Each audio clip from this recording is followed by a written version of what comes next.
Good morning. Today I'm gonna show you how to die a proper death so that you can live a proper life. And that title sounds dramatic as fuck, because it probably is, but I'm gonna go with it because it's true. That's what I'm going to do. And I'll show you why. But before I get to that, I'll show you something. You see this over here? That black streak on my thumb? Yeah, I think you see that. So yeah, I have this black streak on my thumb, and it first appeared around 2.5 years ago. A friend pointed it out, and I remember when they pointed it out, my first reaction was, "Damn, bro! Like that's kind of cool. I'm not gonna lie. You know, it's kind of like a curse mark or a demon mark or a tattoo. I don't know. I just thought it was cool, and so I just went with it. I was like, okay, that's dope. I guess I'm rocking this now, right?" But then a lot of time passed, months passed, and it didn't go away. In fact, it started to grow. And at some point, there were people that started coming up to me when they noticed it, and they were like, "Oh, isn't that black line a sign that you have cancer?" And in my mind, I was like, "Nah, it's probably just, it's nothing, you know? It's just a black line. I don't feel anything. I haven't experienced any unusual symptoms. It's just a mark." But again, more time passed, and I ended up looking into the symptoms of the cancer. And that cancer is actually called subungual melanoma, and it's the cancer of the nail. And one of the primary symptoms of it is you have a black streak appear, usually on your thumb or on your big toe. But I didn't experience any of the other symptoms, so I thought I was fine. But one day, I went to the beach and I was on a banana boat, right? And when the banana boat finished, I remember seeing my thumb and it was bleeding from over here.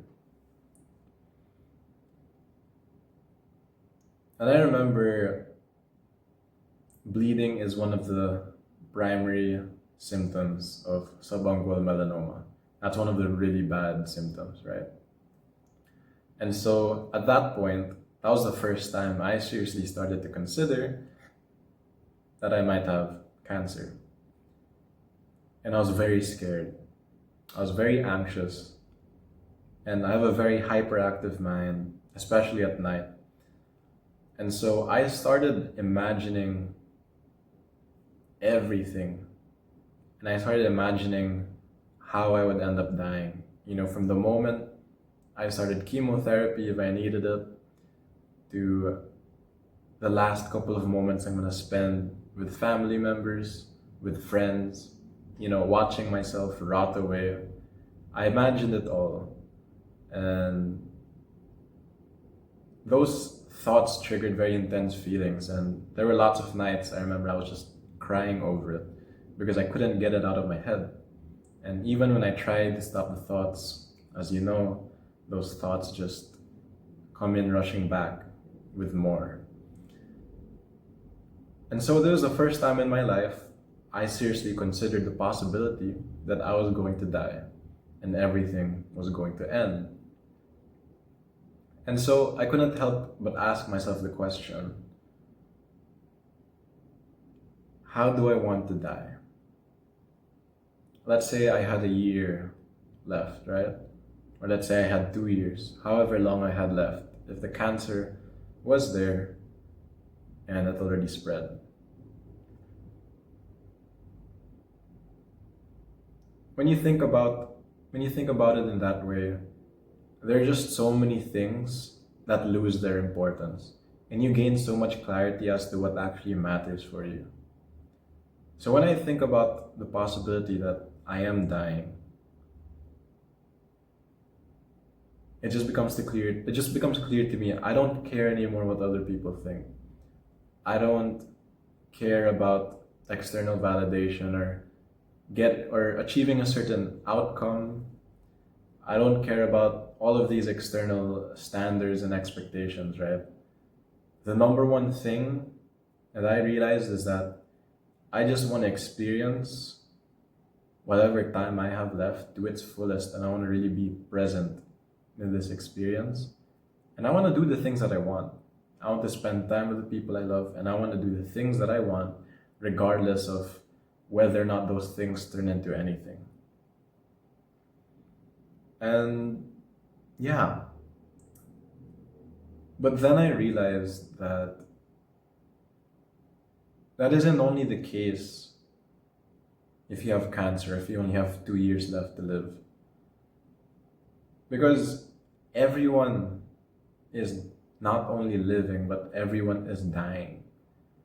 Because to be living is to be dying. Every second you spend is a second that you're dying. Every moment that has passed is a moment that has died. You're never gonna get that back. And every second that passes, you're marching towards the same destination. And so when I think about it that way, and I think about the idea of what kind of death would I want to die, it becomes so much clearer how much the journey matters more than the destination. Because whatever you're aiming for, whatever outcome you want to achieve in anything, whether it's with people or something you want to do, a venture that you want to try, no matter what happens, in the grand scheme of things, we're all gonna die. And not just that, every second we're dying. Every second we are losing. And so, when I thought about it that way, what kind of death do I want to die? It made it so much clearer to me what kind of life I actually wanted to live. And in my case, I wanted to live a life wherein I did the things that I wanted to do. I wanted to go for all those things that in my head I thought were pipe dreams, in my head were unrealistic. But so what? This is the only life we live, so I might as well do the things that I want. I might as well do the things that I love. I might as well, have as best of an impact on the people around me as possible. And most of all, I might as well cherish every moment, because every moment I experience is a moment that I lose. And so yeah, there are just so many of these things that when I put it into perspective, and you bring death into the picture, and you bring the fact that you're dying into the picture, you realize that those don't matter so much. And yeah, thankfully, I ended up getting it checked, maybe a month later because schedule got in the way. But I ended up getting it checked. Then I ended up having it checked again 6 months later. Then 6 months have passed since then, and I'm gonna get it checked again in about 6 months. And thankfully, from what they could see, it seems to be benign. I'm still gonna observe it, still gonna check on it, but it seems to be benign. And, that's obviously a huge relief. But at the same time, this black streak is always a reminder to me that yes, I am dying right now. It doesn't matter whether or not I have cancer, or if I die 10 years from now, 20 years from now, 80 years from now. It doesn't matter. I'm dying and I'm going to get there. And every second that passes is a second that dies. All of us right now have the same exact time, and that is the now. And we are constantly losing the now.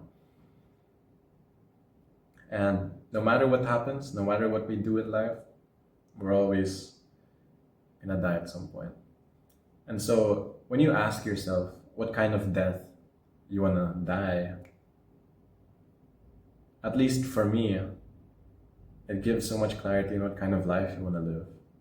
And so I think that's a good question to ask yourself, you know? When you bring that awareness that you are dying every second, every moment, what kind of life do you want to live? Because you can't have life without death. They come together. And when you bring those two together, you have the full picture. And when you have the full picture, you gain so much clarity as to what actually matters to you. So yeah, it could look different to you, right? You know, in terms of what kind of death you'd want to live. Yeah, what kind of death you want to die. But I think generally speaking, it really shows us the importance of actually experiencing what's in front of us right now. Because oftentimes we let all these phone screens, all these worries and anxieties and all of these external expectations and standards take us away from actually experiencing the moment, take us away from living a life we actually want to live. And we let them take us away from doing what we want. And we end up worrying about all these superficial factors. But when you realize the fact that, yes, you are dying, and every second you are dying, so what kind of death do you want to die? And you'll end up learning how you actually want to live. So yeah, in my case, I just want to make the most out of whatever time I have left. Whether or not I have cancer, I want to do the things that I want to do, regardless of where they go.